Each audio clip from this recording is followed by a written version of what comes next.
Hello and welcome to coverage of Grand Prix Richmond. I'm Marshall Sutcliffe in the booth with Paul Cheon. We've got two players left in the tournament, Paul. We've got Michael Baranecki. He's playing against Eli Cassis. And let's see what they've got going on here. Yeah, looks like a Doom Dissenter facing down, a fan bearer. Is Eli going to block? He blocked. He's going to lose his fan bearer here potentially unless there's something like impeccable timing. Wow. In his hand. No, he's just going to trade it off for the combat trick. Yeah, that was an aggressive attack. And you know how kind of we were saying, based off of Brian Brunduin's draft, you're like, oh, well, the power level of this draft might not be so high. And then you take a look at kind of the two decks in the finals, and they're both really sweet. Yeah, you mean the pool of cards that made up our actual 8-player draft here in the exactly top 8. Right. Yeah, and I think just kind of the power might have been focused on one side of the draft. At least when you look at Michael's deck, he has a ton of cards that are just windmill slam first picks. He's got, of course, as we saw earlier, Liliana, Death's Majesty. Whew. Incredibly difficult planeswalker to deal with. He's got the God in Bantu the Glorified. Okay, I like this start. He's playing red-black. He also has Neheb the Worthy. Jeez. Right? And a card we haven't seen yet. Okay. Insult to Injury. That might be the best of the bunch. Right. He just has he has 3 premium rares and the God, which does do a decent amount of work in his deck because he has triple Doom Dissenter as sacrifice outlets to trigger the Bantu. Okay, now what about on the other side? Eli Cassis playing a much different look here. He's on blue-white. We see a card I have not seen on the battlefield.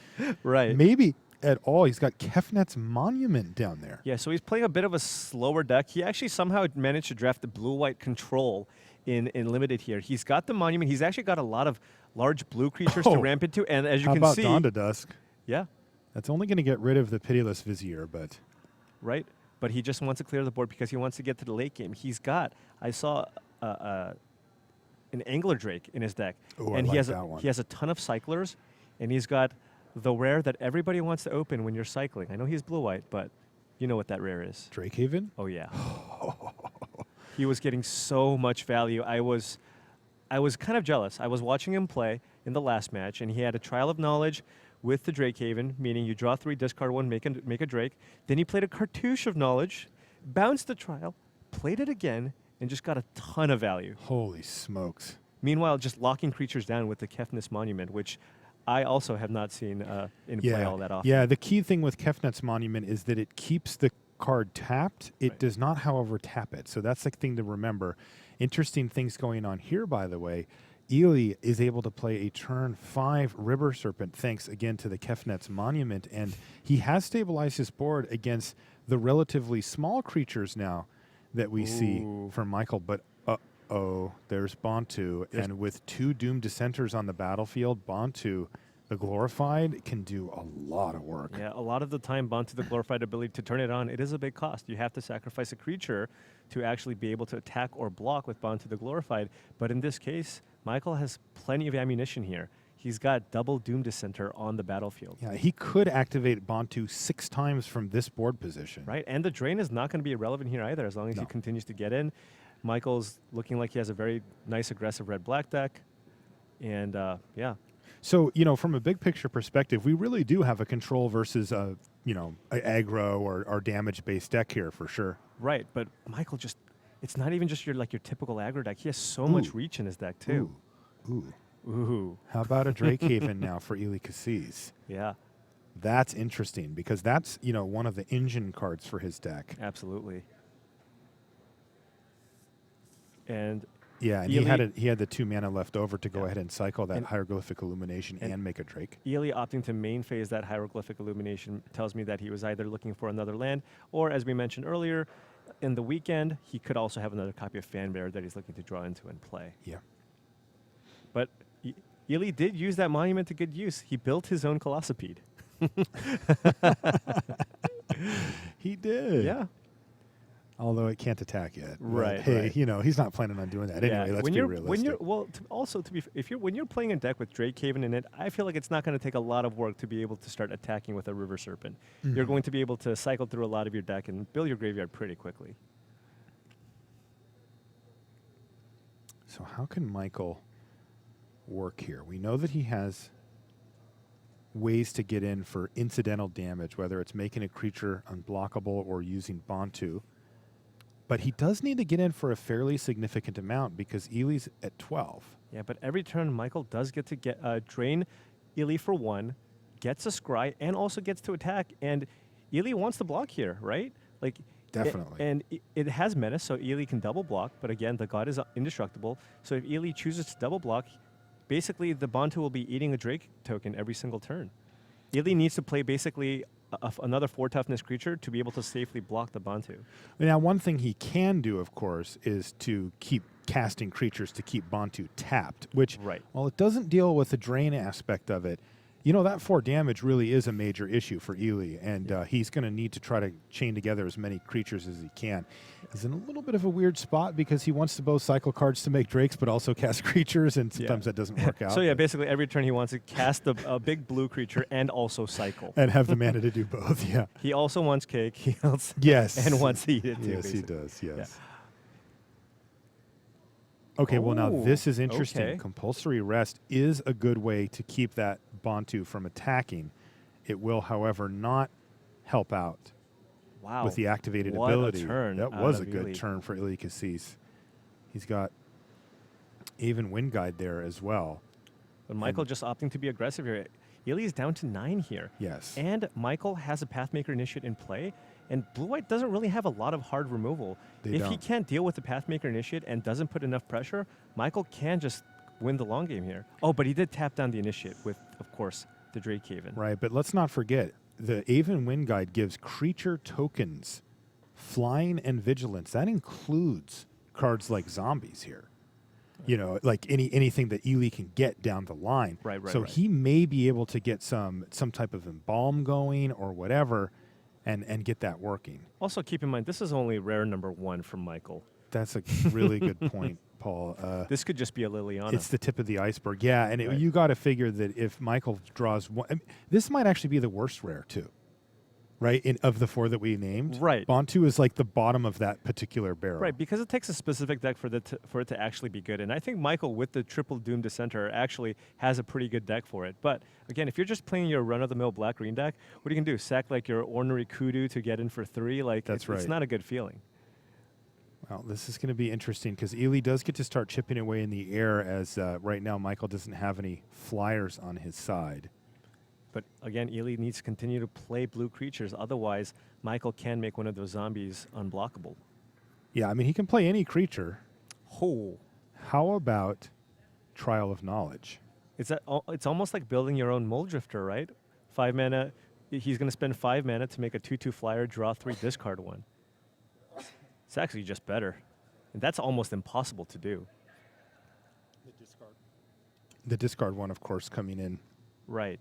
For the Drake Haven activation as well. And then Meow.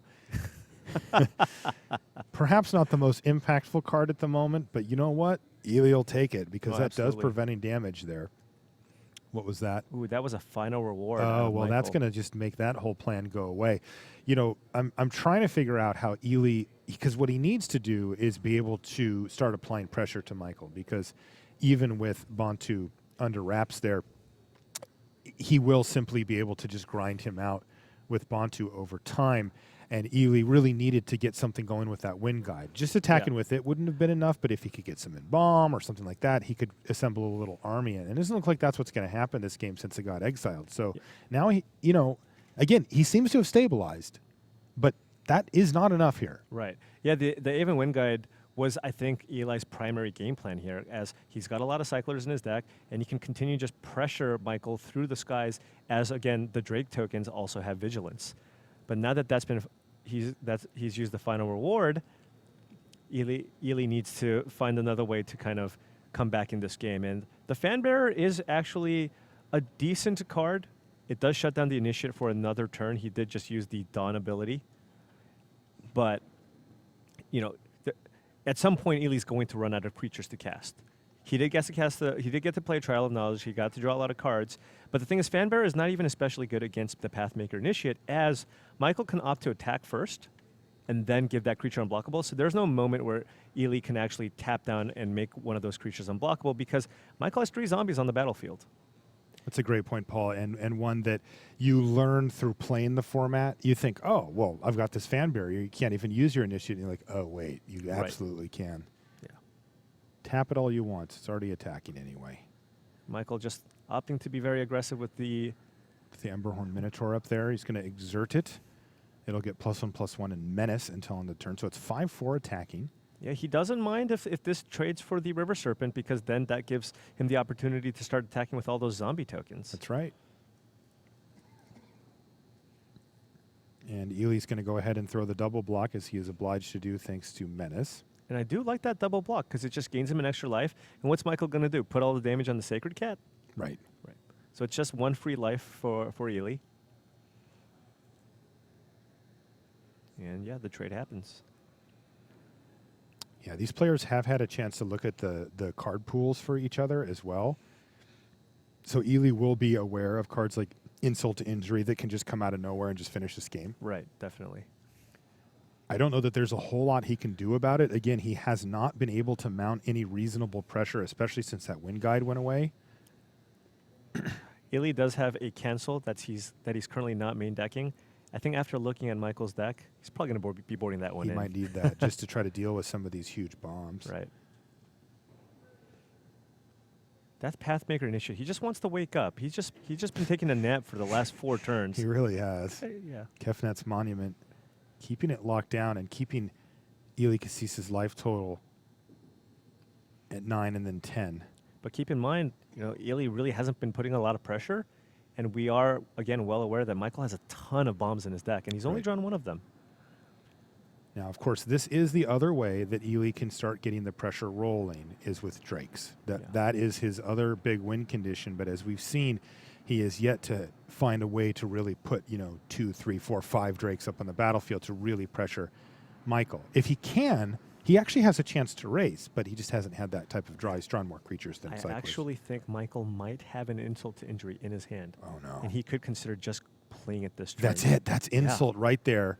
Damage can't be prevented. Double damage from sources Michael controls, and he can pay the aftermath cost here, do 2 damage to a creature, 2 damage to Ely, and remember, it doubles it. Right. So it's effectively going to do 4 damage to one of Ely's creatures and put Ely at 6 life, and all of the creatures that Michael has are going to now do double. Yeah, so basically they're effectively 4/2 zombies for the turn. Exactly. And now that he's got him down to just the Sacred Cat, the cat is certainly going to go in front of block. Yeah, and this is going to put Ely down to 3. Yep. Right? He's going to go up to 1 and then take 4. And then now he can just sacrifice 3 creatures with the Bantu for lethal. Realistically, if Michael gets to untap, this game's over. Yeah. With Bantu on the battlefield, I should He say. would need a life gain effect like Renewed Faith, or maybe even cast a compulsory rest on his own creature to gain some life. Man, Renewed Faith would actually be pretty sweet because Michael goes sack this and you go sure, and you go sack this and you go sure, and you go sack this and you go gain 6. Nice board. But that is not how this played out. Ely Cassis saw the writing on the wall and scooped up his permanents. Michael Baranecki, he only needed 2 of his bomb rares. Insult to Injury is not a reasonable card. It is not a reasonable card. It feels like you're cheating when you play that card. I drafted it thinking this could be okay, and then I played it and I was like, oh, right. Yeah, this is a type of effect that kind of was more prevalent in kind of the old school days of Magic, kind of like an overrun effect where basically you cast this card and all your creatures just become gigantic. Yes. And this also has just a giant removal spell tacked onto it as well. Totally. And it nugs them for 4 too, just randomly. This is, of course, assuming you cast them in the same turn. Right. But you can see his friend celebrating. All right, we've got a short break lined up, but we'll come back with more finals action here from Richmond. Be back in a sec.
back to coverage here at Grand Prix Richmond.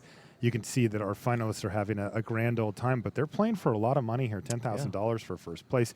Of course, they both will be qualified for the Pro Tour. Not this one coming next weekend in Nashville, but in Japan. Yeah, the Pro Tour Kyoto. It's a little more value there too, right? Free plane flight all the way to Japan. Oh, yeah. Take a look at the prize payout here for our tournament. $10K, as I mentioned, and you can see there's a pretty big gap there between first and second as well. These guys are playing for a significant amount of money, a $5,000 difference between first and second here. Yeah, you know, Magic is a game, and you've played all your life. And imagine just sitting down, like playing against somebody for $5,000. Yeah, for $5,000, and you've already made $5K, right? Yeah, you got that booked. That feels good. But then when Yeah. you lose, you're just like, wow, okay. I guess I lost because I got mana screwed, and this is $5,000. Yeah. So Also, a lot of pro points on the line. You see Right. 8,654 for the top 8 right there. And, you know, for the players who are looking to make a name and carve a place for themselves out on the Pro Tour, those are big jumps. I mean, I can see you looking at those like, oh, man. well, what I'm 8 would really be nice. what I'm really looking at is around 101st to 180th, because that's kind of what I'm looking for in terms of that's my average income minus the flight and everything. Yeah, You know? well, calling it income might be. Yeah. Reverse income. Yes, that's right. Okay, game 2 just about underway. And the real question here is, we saw Eli Cassis, he enacted his game plan. Yeah. He got to play the cards that he wants to play in this deck, yet he was overpowered by 2 of the rares from Michael. And I'm curious to see how this goes. By the way, turn 2 fan bear has become a bit of a calling card there for Eli. He did that last game as well. And that's the thing. I think traditionally, that start with by Eli was quite strong, right? He had Very everything good. going, except, and I think just kind of against your average black-red deck with some combat tricks and commons and uncommons, it would have been okay. But Michael, again, just overpowering with the Bantu, that did a lot of work. That's And then right. it set him up, you know, he got a few scries out of that, and then it set him up for a massive insult to injury as well.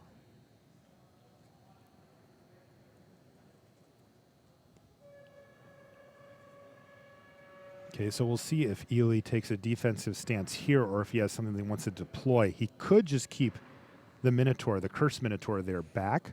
Yeah, I see a Dusted Dawn in hand, but because he has the Fan Bearer in play, I think he's probably going to try to get a little more value out of that card. Absolutely, yeah. The typical play for that is to tap down, for example, this Cursed Minotaur, kind of hoping that your opponent will overextend. Instead, what he's going to do is play his own Aven Initiate, and that means that's not really plan A for him then, the Dusted Dawn. Right.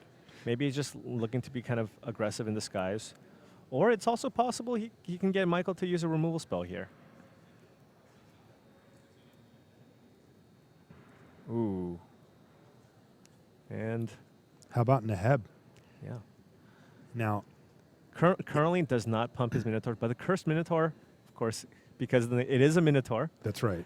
and that tribal effect is very relevant with Neheb on the battlefield. Now, Neheb the Worthy is currently a 3-mana 2/2 first striker, but if you do have 1 or less cards in your hand, all Minotaurs get +2/+0. Yes. And Neheb does give first strike to the other Minotaurs just natively as well. Right. Which, you know, on a menace creature probably is a good thing. Wow, this is Here's a nice Electrify aggressive to start. kill the 3/4 flying Shimmer Scale Drake and pound. I do believe that Michael still, he has at least 2 cards in hand, so what you said before, he's not getting the bonus. But that can change. Neheb did connect with Eli, and whenever Neheb does damage, you can see on the right-hand side of your screen at the bottom there, each player will discard a card, and that, of course, should favor Michael. Right. As Eli really does need critical mass of lands. His deck is mana hungry, where Michael at this point is pretty incentivized to just get his hand empty. Yeah, I think Eli's game plan here is actually to get Michael to the point where he has 1 or less cards in hand, and then What do we call that, Paul? we call it the situation where you have 1 or less cards in hand, and when that situation happens, Then he's gonna dust it Then on he's going him. to try to cast a big dusk.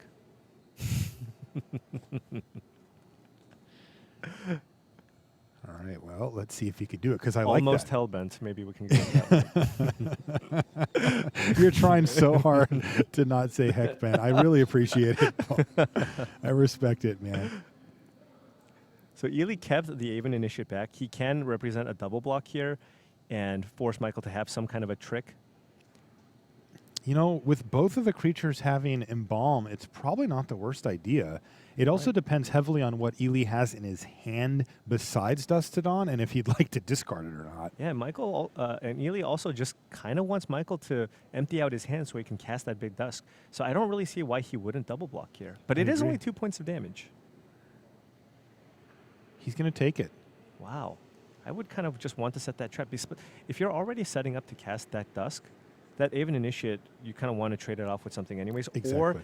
get Michael to kind of use a removal spell. And this attack tells me Michael has some kind of a trick. Yeah, you and want he to get does. that trick out of He his does. hand. Yeah, you know, he's got Splendid Agony in his hand. Right. Because again, the Fanbearer is doing a good job of helping Ely play defense. And really, this is the way that Ely can turn the tides on this game. Right. It really is. Like, if he can get Michael to get down to 1 or 0 cards and wipe away both Neheb and the Cursed Minotaur and perhaps even another creature, you know, with all that mana, there's nothing saying that Michael couldn't just cast, you know, a 5-drop here, or 6-drop or whatever. And then Ely will be left with a 2/1 and a Fanbearer, and he can start to take over the game from there. Okay, so it looks like it connected. Michael is now down to Jeez. 2 cards. He discarded a Minotaur. It was a Minotaur sure shot there. Wow. Yes. So he's valuing that Splendid Agony. He's valuing the tricks over just having an additional creature, which is going to end up going very poorly for him, Why do you say?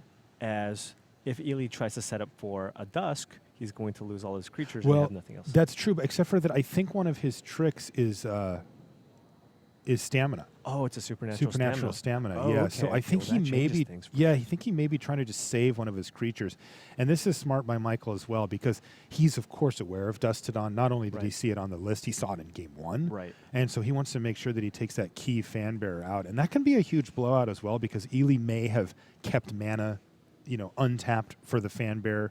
Right. But let's see what he does here.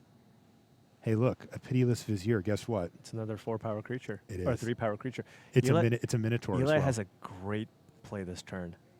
That's All going to shut right. off a lot of damage. He's going to play a Vizier of Deferment here Yes. and get the Neheb off the board, as he doesn't want to discard that last card in his hand, as we all know what that is. Right. And he's only going to take 3 damage here, as it exiles the creature until the end of turn. That's right. So it's only 3, and he gets to maintain the Dustodon in his hand. Now, you know, Ely has been working hard to try to maneuver the board state to a position where he can get value, and he has finally done so.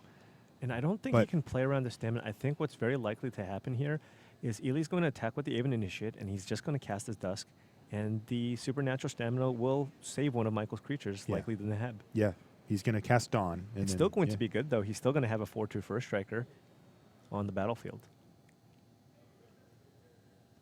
And Michael, of course, will be like, uh-oh, you did have it. And again, I know that Michael was aware of this. Right. And we saw him discard a card that would die to it in order to keep cards in his hand. Yeah, you can regenerate off Dusk, right? Yes. I believe, yeah. Yes. It does not have the regeneration clause. Okay. All right, there's supernatural stamina on the Neheb, just as you predicted, Paul. Right. And he will get that card back. But now it looks like a little bit more of a fair fight here. Right. Well, I mean, Michael has no cards in hand anymore, and Ely does have that skirmisher. He can just chump block here. He does and have he gets to. the value with the Embalm. Yeah. And nothing from Michael. Okay. Now, the interesting thing here as well is that this has become quite a damage race. Ely's at 7. Michael's down to 8. Right, and he's got a 4/2 first striker. It's really hard to block. Really, really hard to block.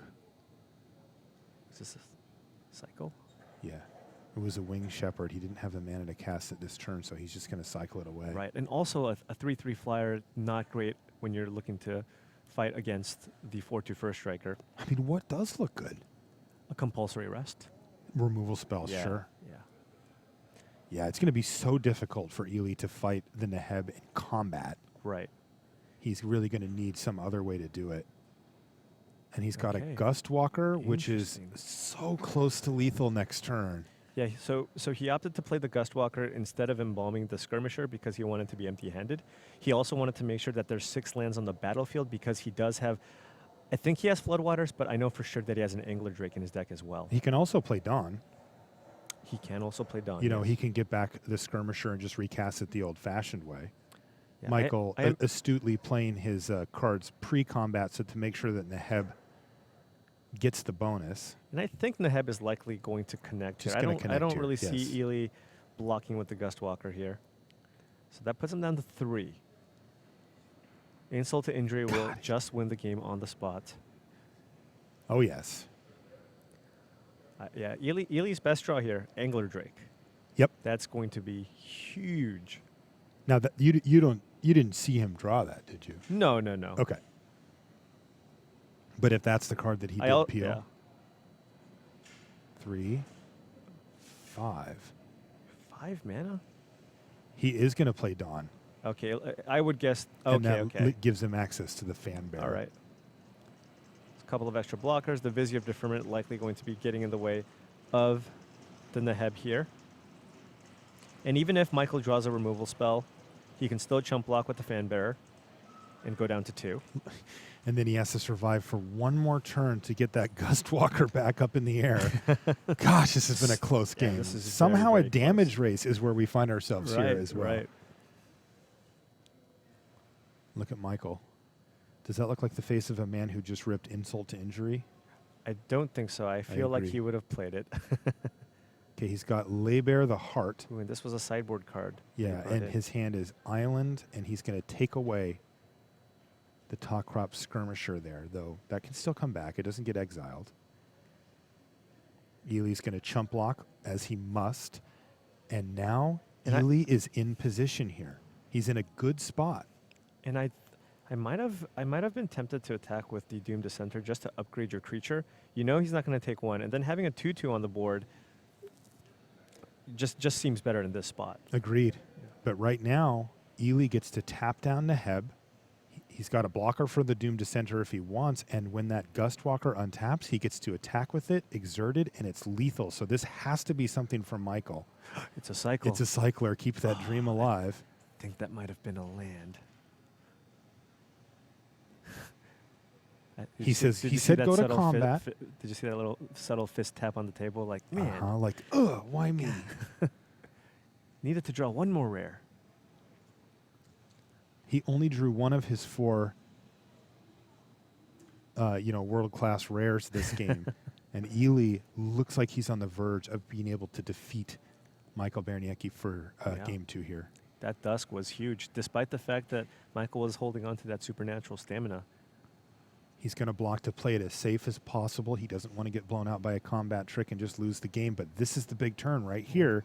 Ely has to Gustwalker attack. untapped. He just has to exert and say, did I kill you or not? And he Oh, did. Ely wow. Cassis equalizes, and we get game 3. Wow. That was a close one. Oh, man. That was a close one. Right. Unreal. Yeah, I Okay. really like the way kind of the game plan Ely had. Just, play this kind of attrition game. Still try to get in for some damage, not play full defense because you have to win the game somehow. Michael kind of has inevitability with all the bombs in his deck. And played so that he could kind of get Michael to overextend with his 3 power creatures. And that was a brutal Dusk that allowed Ely to kind of come back with all of his value in bomb creatures. And the Dawn. God, that was close. Yeah. God, that was close. Wow.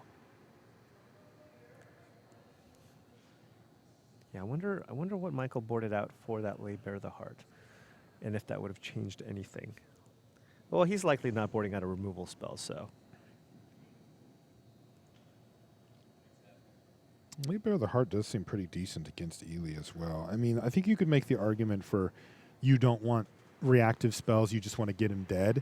But also, Ely's deck is set up such that he has kind of a lot of cycling and redundant cards, and then a few very important cards like the Drakehaven and such. If you go turn to Laybear the Heart and you take away his Drakehaven, you could put a major dent in his game plan. Yeah, if you either take the Drakehaven or the Dust to Dust to Dawn, Dawn, yeah. those are 2 really, really important cards in the matchup. Or even just get an Angler Drake, right? Mm-hmm. Ely does have his fair share of premium cards as well. Maybe not quite on the same level as Michael, though.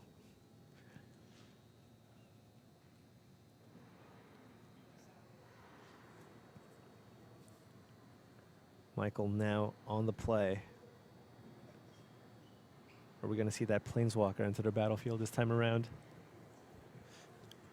I'm curious to see how that would play out as well. We know how powerful Liliana is, but you know, one of the ways that you can manage Liliana is by having flyers. Yes. And you know, Ely does have a deck capable of putting up a reasonable flying army, and that's one of the ways you can beat Liliana. Right. Yeah, and Michael, you know, the red-black has almost no flyers. The only way he can try to contain the flyers is with the handful of removal spells that he has in his deck.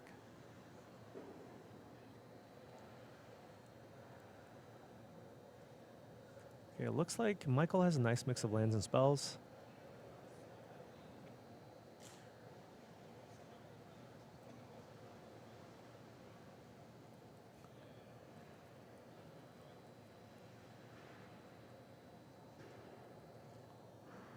It doesn't look like it's an especially aggressive start. I see some Doom Dissenters in his opener.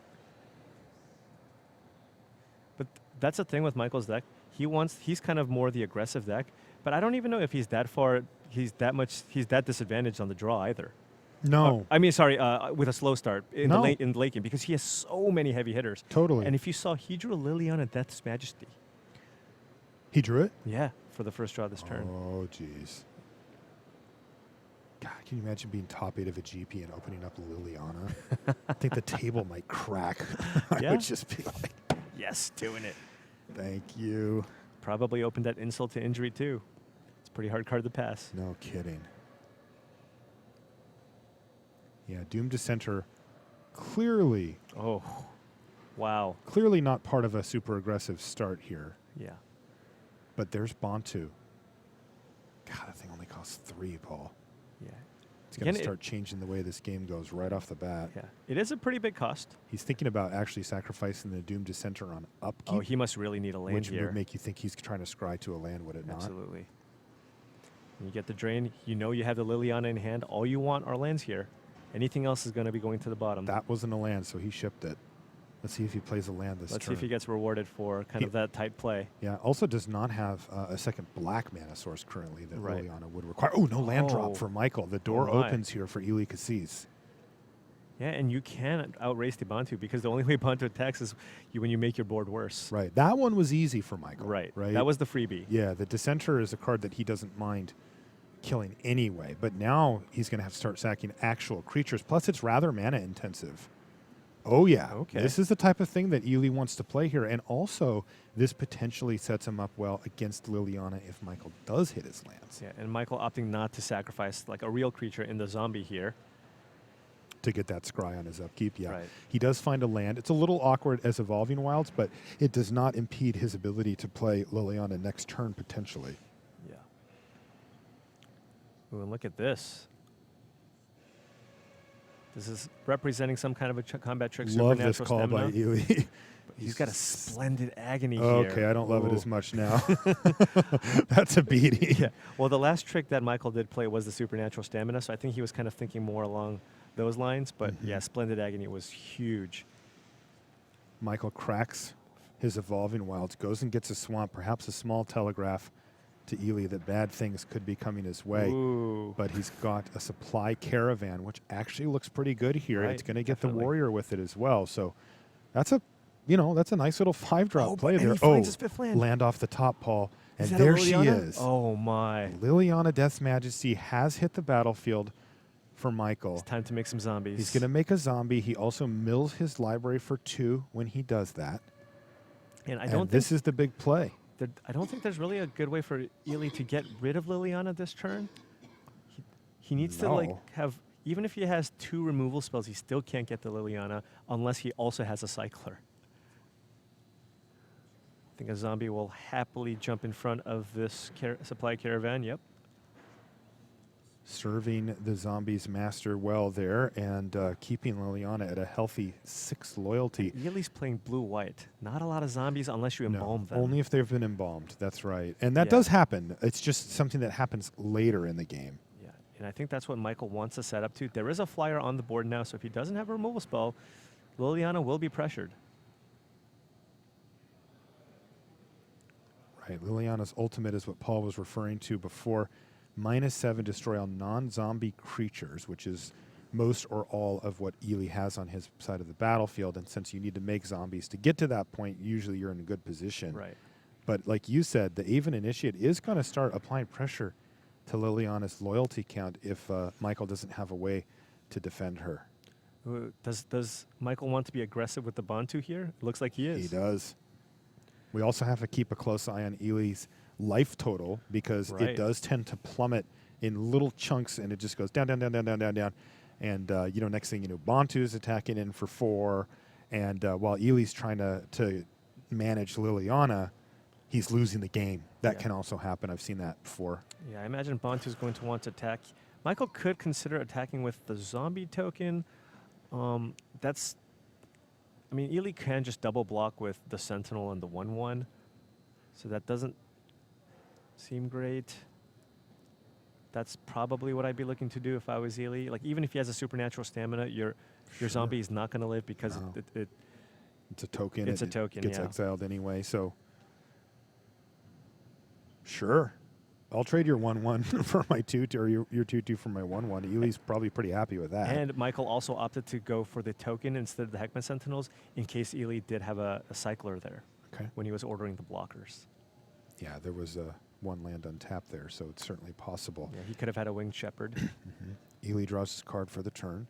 He has Dust to Dawn in his hand. Does it do anything here? No. Yeah, it wipes his own board out. It actually kills both of his creatures. Yeah. Leaves him with his Heckma Sentinels. Not good at all. So here we go, though.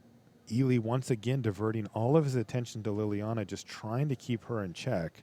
Yeah, I imagine Michael just going to block and then use the ability of Bantu to sacrifice, to drain and scry for 1 here. And again, let's keep that eye on Ely's life total. He's down to 8. I will say, I was a little underwhelmed when I first read Bantu, but it's been doing a lot of work in this match. It has, and you can tell that Michael's put some cards in his deck specifically for it. He's just like, I at least got some counters off this. Let me just put this down a little bit. Okay. All right.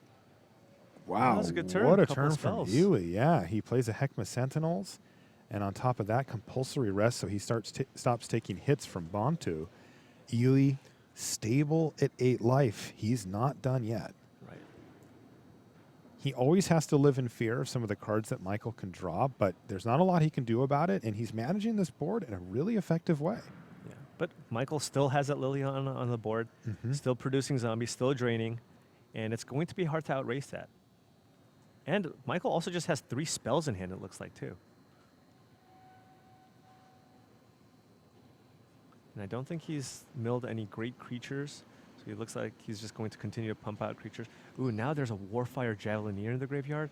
I'm really curious to see how many spells there actually are in this graveyard. I wonder if we can find that out, because, one thing about Liliana is she can do -3 to return a creature from his graveyard to the battlefield. And with all that incidental milling and some of the spells early in the game, that could be a nice little 2-for-1. I saw a really exciting card in Michael's hand. What'd you see?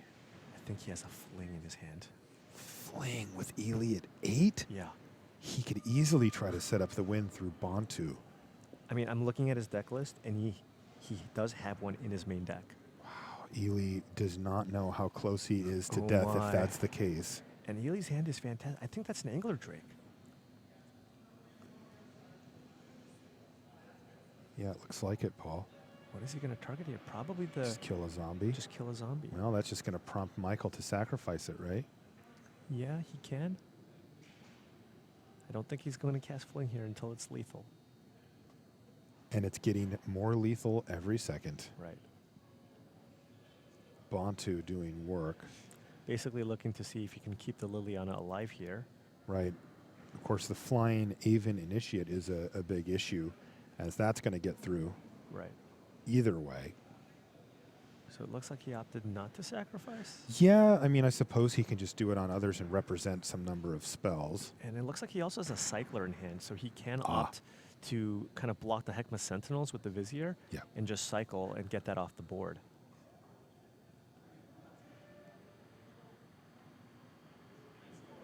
But with the drain, that would put Ely down to 7. Yep. Right? Yep. And then he can drain twice more and then Fling. 6/5. That would get him down to 1. Yeah, so he needs to be a little more patient than that. Right. The thing is, yeah. By the way, flinging Bantu at your opponent to win a GP is a pretty sweet way to go. You know what we call that? The ultimate sacrifice.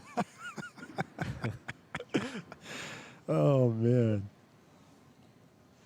Bantu the glorified indeed. Okay, so Liliana takes a hit of 3 loyalty.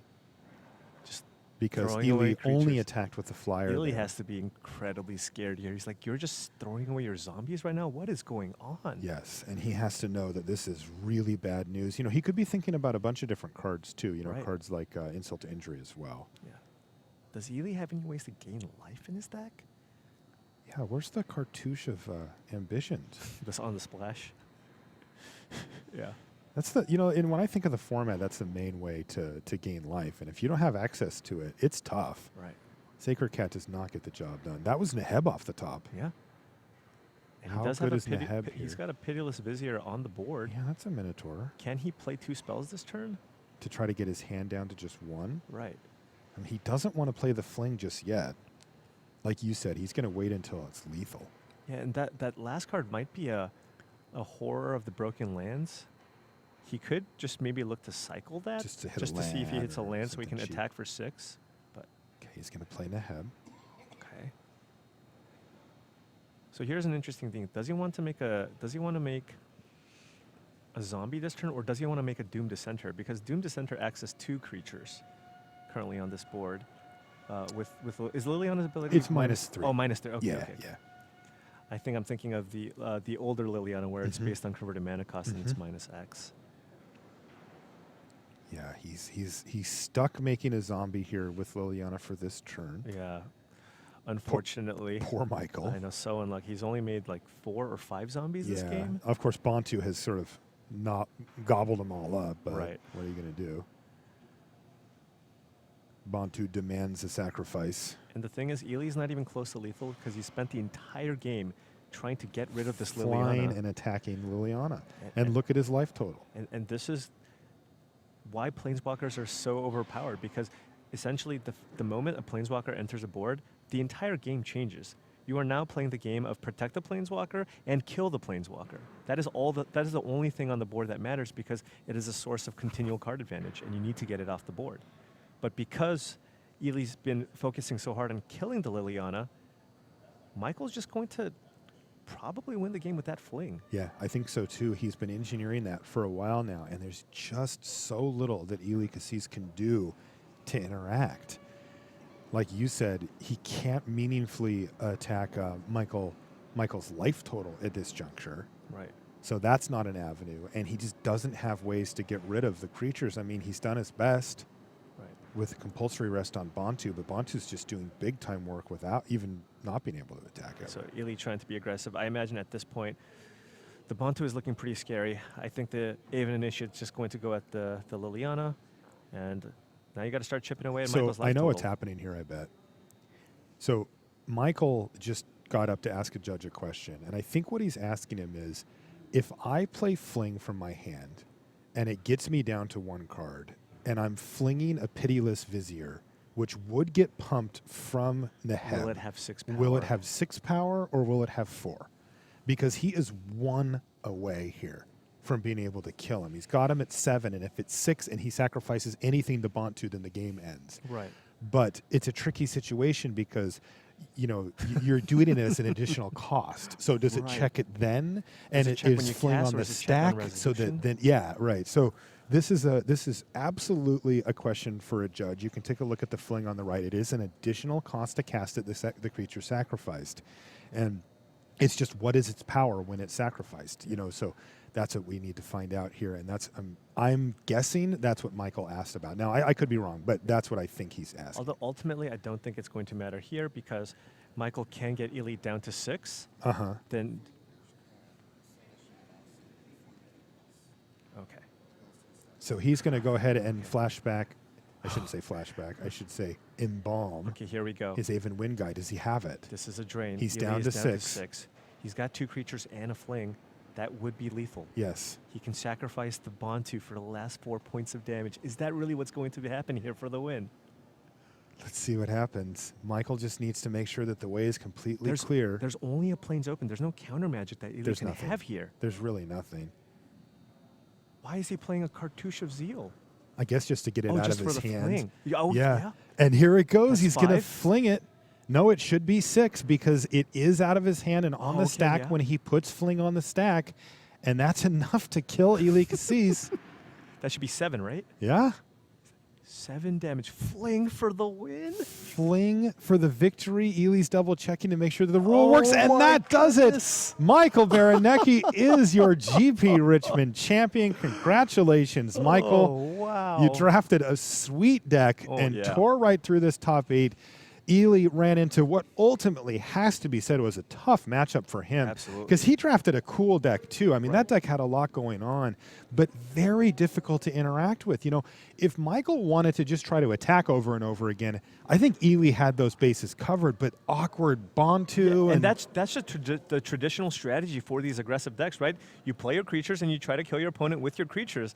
But Ili had Planeswalkers. He had Reach with Insult to Injury, and he also had Reach with Fling and Bontu. Oh, man. It was almost a constructed deck. Just picked up that Minotaur and chucked it at Ili Cassis's face.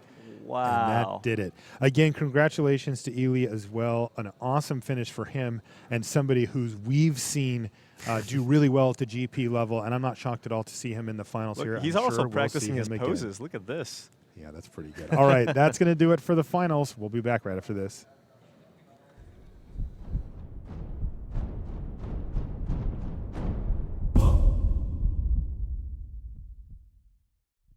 And welcome back to the booth here at Grand